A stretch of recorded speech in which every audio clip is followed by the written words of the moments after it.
Okay, so we are in AP Calculus. Today's date is Tuesday, November 5th, 11/5, 2019. All right, so we have a mean value theorem question. So mean value theorem, write out the definition, go. F prime of C equals f of b minus f of a over b minus a. f of b minus f of a all over b minus a. Okay, maybe I should add this as a flashcard for the speed sheet. This was from a previous unit, but I can re-add it again. Yeah, you need to have this down, just memorized. And then from there, you're just filling in. I'm going to arbitrarily say that that's a, that's going to be b, which means if I'm plugging in f of b, I'm going to have to do some work down here. So f of b is the same thing as plugging in 2. So I'm going to have 2 to the power of 3 minus 2 times 2 quantity squared. And that's going to be 8 minus 8, it looks like, which is 0. Am I doing my math correct? You guys can check me. So far, so good. F of A means I'm plugging in 0, 0 to the power of 3 minus 2 times 0 quantity squared. That's just equal to 0 minus 0. So we have 0. All right, so if I come back up here and I say f of b, okay, I'm going to actually change this whole equation. F prime of c means I'm taking the derivative, so I can come down here and I can say f prime of x. You guys can do that for me. 3x squared minus 4x, which means if I'm plugging in c instead of x, this is now going to turn into, I think I have enough. I'll just do it off here to the right. That means I have 3c squared minus 4c is equal to, and then f of b minus f of a is 0 minus 0, all divided by b minus a, which is 2 minus 0. That's the hardest step, plugging into the equation. Are there questions up to this point? No questions up to this point. And then from here, you're just kind of factoring out a c. So if I factor out a c, I'm left with 3c minus 4 is equal to 0. And that means by the zero product property, either, I can do this in two different colors, that means either c is equal to 0, or this one, 3c minus 4 is equal to 0. And this one will give me c is equal to 4/3. Why is 0 not an answer? Because you can't say Arrow has it a little bit more correct. It's an endpoint. Endpoints are not differentiable. So what are the 3 things that will make you not differentiable? endpoints, gap. Holes, gaps are part of discontinuities, which is the first category. What are the 4 different types of discontinuities? Holes, gaps, vertical asymptotes, and endpoints, the thing that's happening here. So that's the first thing that will make you not differentiable, is not being continuous. What are the 2 other things that will make you not differentiable? Vertical tangents And sharp corners, there it is. So this is one of the things that will make you not differentiable, which is the reason that you can't use it. So this is an endpoint, so you can't use it. You can cross it off. C is equal to 4/3 is the final answer. You can box it, you can fill in D, whatever you want to do. All right, and then we're on to number 2. Any questions about number 1 before I move too fast? All right. Number 2, the radius of the circle is increasing, so we know that r prime is positive already. At a certain instant, the rate of increase in the area is numerically equal to twice the rate of increase of its circumference. So what is that line? How do I translate this line into notation? How do I go from words to notation? Something with primes, and I'm guessing. Area of prime is equal to 2 times circumference prime. There it is.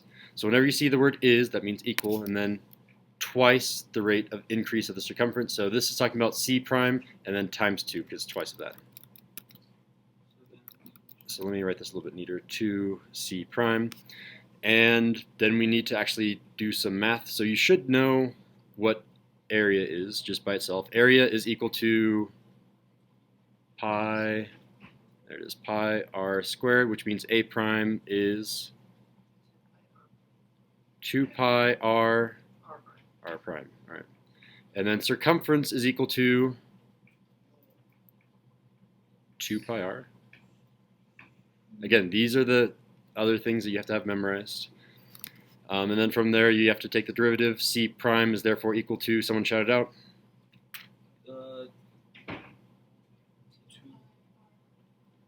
2 pi r prime. And notice that the shortcut that I have in the notes is very useful, which is A prime is equal to C prime with what addition? This r right here. So C prime times r, which means I can come back over here and change this A prime. This A prime is now turning into C prime r, and on the right hand side I have 2 C prime. And it's asking what is the radius at that instant. I didn't even come back and say like what we're looking for, but we're looking for what is the radius. Radius is the question. And look, I can find radius. If I divide both sides by C prime, boom, gone. Radius is equal to 2. So far, so good? All right. No questions, Stego? Number 3. So we have surface area and volume given to us. We know that the radius of the sphere is increasing at a uniform rate of 0.3 inches per second. Someone convert that into notation for me. Careful. R prime, yeah. R prime is equal to 0.3. At that, or in the instance when the surface area becomes 100 pi square inches, convert that right here. What does that mean? Yep, capital S is equal to 100 pi. And what is it asking for? V prime. V prime is our question. Cool, so obviously if I have V prime, I'm going to need to take the derivative. So take the derivative and you should get, again, multiplying the 3 down, and the 3 and 3 will cancel out, and I'm just left with 4 pi r. So 4 pi, and then it goes down a power, it goes down to the power of 2, and then don't forget your r prime. We're all okay taking the derivative? Okay, so I have a lot of things that I can fill in right now. I'm looking for v prime, I have r prime, but I don't have r yet. Again, this is what I'm searching for, so that should be the unknown, which means I should know r and r prime. I know r prime, but I don't know r. So I need a different equation to fill in r. Let's use the fact that we have surface area. So I'm going to come over here and I'm plugging in surface area into this equation. So on the left-hand side, this s is 100 pi. So I now have, I'll do this in a different color, 100 pi on the left-hand side. On the right-hand side, I have 4 pi r squared. Let's divide both sides by pi. That's the easiest step. Boom, boom. Divide both sides by 4, and you get r squared is equal to 25. Questions, Stego? Okay. And therefore, r is equal to, is it plus or minus 5? Yeah, since we're talking about distance, it has to be positive 5. But always make sure to check, whenever you take the square root, you need to make sure that's plus or minus and check if it's in the domain. Negative is not in the domain of just distance. So now I can plug this 5 back into this r. I have r prime, I can find v prime, so I can say, okay, this is going to be 5 quantity squared. R prime is 0.3, so times 0.3. And I have a pi in here, I have a 4 in here, and that will be what I'm searching for. If you write this on the AP test and leave it like this, you'll get the answer correct. But for my class, I need you to simplify this. So 5 squared is 25. 25 times 4 is 100 pi. So this right here is 100 pi, and I still have to multiply by 0.3. And you might be seeing, oh, this right here is surface area. This 4 pi r squared, this 4 pi r squared is surface area. There's another shortcut for you. So you could have just skipped all the steps, but I'm showing you the long way. So this is what v prime is equal to, and if I multiply by 0.3, that's the same thing as multiplying by 3 and then moving the decimal place 1 to the left. So 100 times 3 is 300. Move the decimal place 1 to the left, and you get 30. So the v prime is therefore equal to 30 pi. And what are, do we do units in the last one? We should, we don't need to do units because we have just multiple choice, 30 pi, and the correct answer is E, 30 pi. Mr. Siddell, Yes. when is our test? Our test is Monday, or sorry, Tuesday. Because, Tuesday. yeah. Good. Because Waters put the field trip on Thursday, I think. oh, I can schedule the test for Thursday if you really want. All right. Number 4. We have a right triangle. Ooh, boom. Immediately, I'm going to start drawing a triangle. Let me see what's going on. Yeah, it doesn't even matter what's going on. Although I need to make sure that, okay, the hypotenuse is BC. That's the key here. So I'm going to make a hypotenuse BC. So here's my right triangle.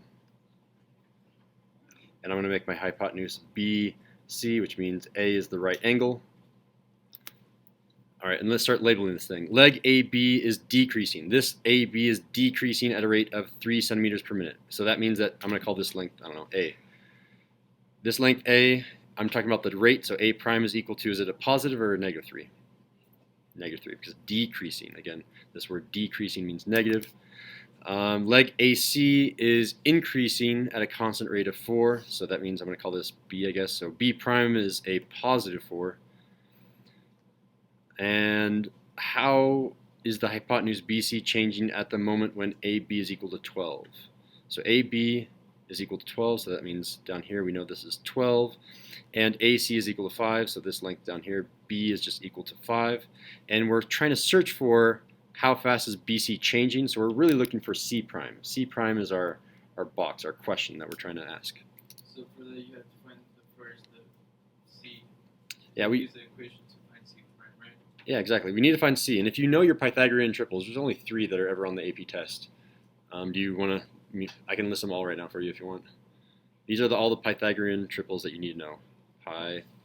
Pythagorean triples. 0.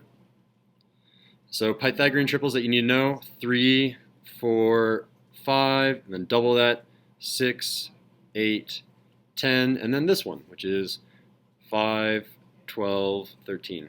I've never seen a Pythagorean triple that wasn't on this list on the AP test. So I see 5, I see 12. I automatically know this is the Pythagorean triple. 13. I can make that 3 slightly neater. And then I just plug into the formula. And you guys should know the formula. If you don't know it, you can retake the derivative.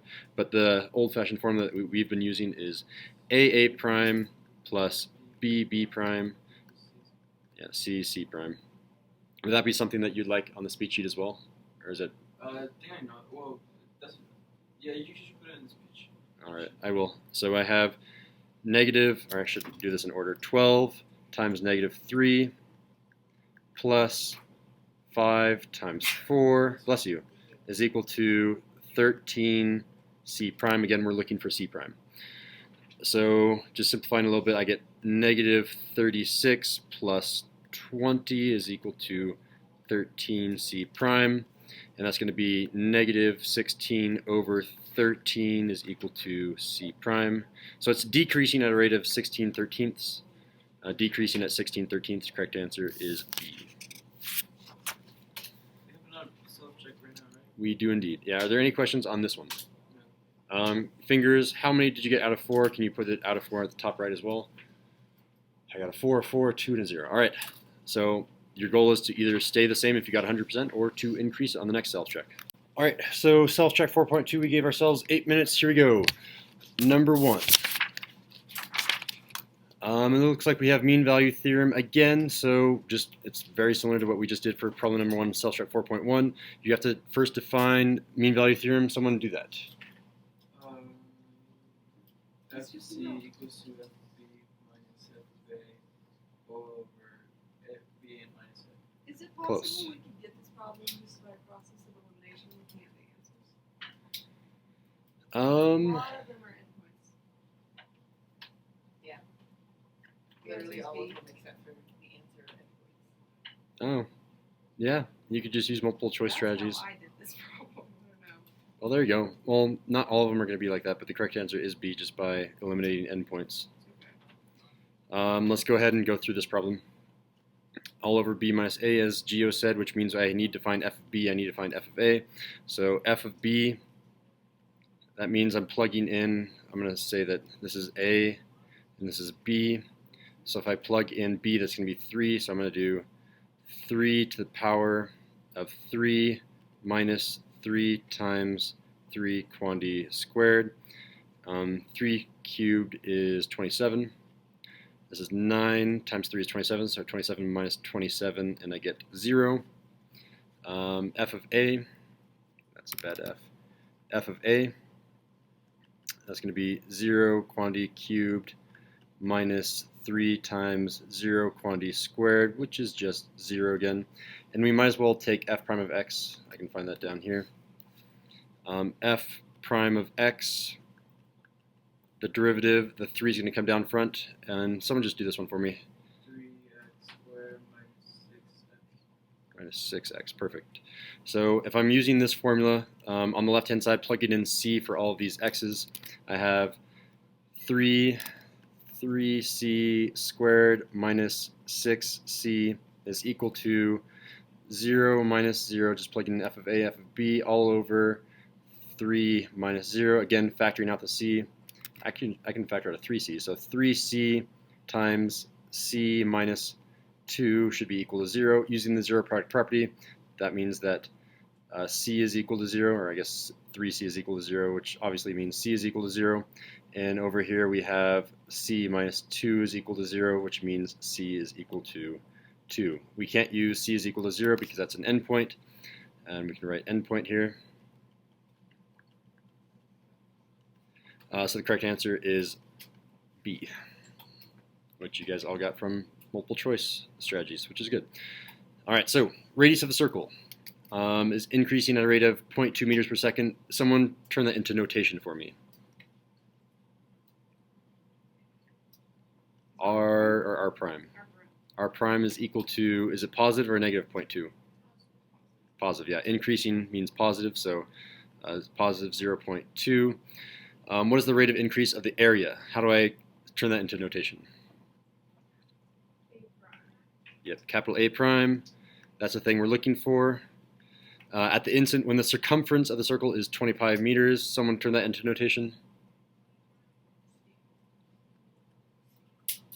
Yeah, C is equal to 20 pi. You know it's not C prime because it's not meters per second or anything like that, and it also just says, yeah, that's, I think, the easiest way to tell. Okay, so from here you're going to be using, obviously we need to find A prime, so if we know area is equal to, shout it out,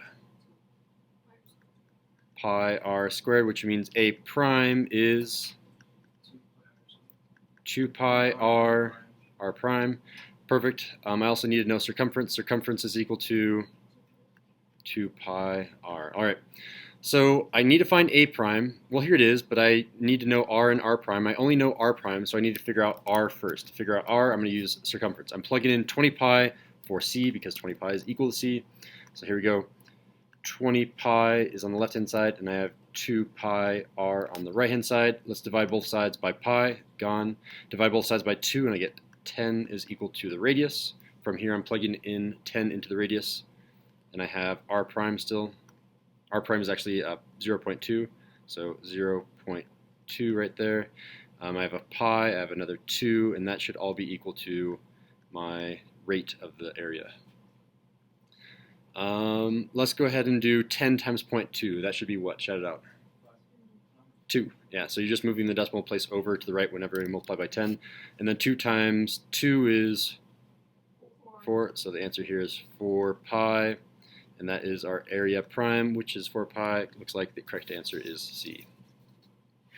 Questions? All right, we're on the back. Now we have a sphere, which means they're going to give us an equation. What is given to us first? The radius is decreasing at a rate of 2 centimeters per second. How do I convert that into notation? R prime. R prime is equal to 3. negative 2. Why is it negative? Because it's decreasing. Decreasing. Decreasing is a negative word. At the instant when the radius is 3 centimeters, what does that mean? S. R is equal to 3. There we go. What is the rate of change in square centimeters per second of the surface area? So what are we looking for? Surface area, or just capital S. Ah, so we need to do S prime, yeah.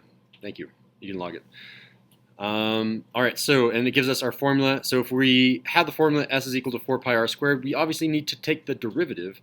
So let's do that. If I take the derivative, let's switch colors here. S prime on the left. On the right hand side, I have what? 8 pi r r squared. 8 pi r r prime. r prime. Yeah, perfect. We have r, we have r prime, so we can find S prime. It's that easy. You're just plugging in. So that means I have S prime is equal to 8 times pi times r is 3. R prime is negative 2. 6 times 8 is, 48. yep, and is it positive or negative? Negative. Yep, for negative 48 pi is our answer that we're looking for. Negative 48 pi. Looks like correct answer is C. That was a nice and easy one. All right, let's try number 4. Perfect timing. Yeah, you did so well. All right. A ladder. All right, so I know ladder problems always are right triangles, so I immediately draw a right triangle as soon as I see the word I ladder. didn't have enough to finish this, so I got it wrong. Oh, darn. Okay. You don't know if you got it wrong. It's a 25-foot ladder. What can I label as 25? What? It's a 25-foot ladder, so what part of the C. triangle? Oh, yeah, the hypotenuse C here can be 25. If it's a ladder and it's not changing length, we know C prime is 0. Perfect. It's sliding down a vertical wall, and it's sliding down the vertical wall, vertical is this direction, at a rate of 3 feet per minute, which means I'm going to call this thing A. A or A prime am I talking about? A prime. A prime, is that positive or negative 3? Negative 3. Negative 3. It's falling down, so negative 3. When the top of the ladder is 7 feet from the ground, am I talking about A or am I talking about B? B. A in this case, because it's the top of the ladder, so it's talking about this part right here. That's going to be 7 feet from the ground, so A is equal to 7. What is the rate of change of the distance between the bottom of the ladder down here and the wall? So we're really looking for what is it B or B prime? B. B prime. B prime. B prime is what we're looking for. So I think a good first step is figuring out what, this is a problem where they gave you a Pythagorean triple that is a little bit 24. unusual. It is 24. You can clearly see in the answer, a lot of these have 24 in them. So yeah, B is going to be 24. If you can't figure that out, you can always use Pythagorean theorem. 24 is divisible by 8, isn't it? It is, yes. So B is equal to 24, and from here you can just plug and chug. Again, if you don't know how to find B, you use Pythagorean theorem. Plug in chugging, we're going to use the formula A prime plus, B prime. exactly, Plus C prime.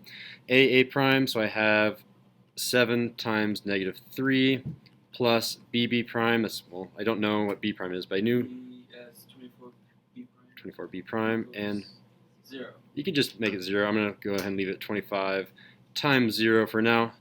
7 times negative 3, 21. negative 21 plus 24 B prime is equal to 0, which means B prime unreduced looks like this. It's positive 21, because I add the 21 over, divided by 24, which reduces to, I can divide the top and bottom by 3, divide by 3, divide by 3, and that's equal to 7 over 8, and it's positive 7/8. So positive 7/8 is D. I got it wrong. That's just. All right. At the very top, how many did you get correct out of 4 fingers? I see 4, 2, 3, and 3. All right. Nice. That's all we're doing today.